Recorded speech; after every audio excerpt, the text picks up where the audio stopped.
Hi guys, welcome to the channel. In today's video, I'm going to show you how you can create and post Instagram Reels on a desktop computer. Before getting into this video, must subscribe to our YouTube channel and click on the bell icon. So the first step you simply need to do is to open Facebook. So once you open Facebook,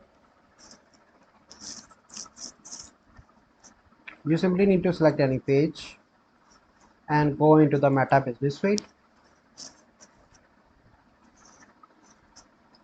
So once you are in Meta Business Suite, so let me select Instagram account.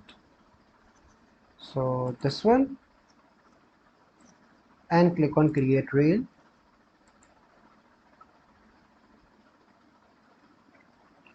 And here you need to select only Instagram page, click on add video, and you can upload any video from your PC.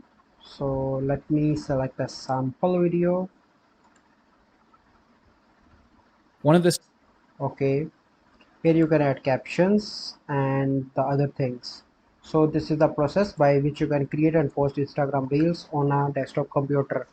So I hope you find this video helpful. If you find this video helpful, must like this video, subscribe to our YouTube channel for future videos. We'll see you in the next video. Thank you. Have a good day.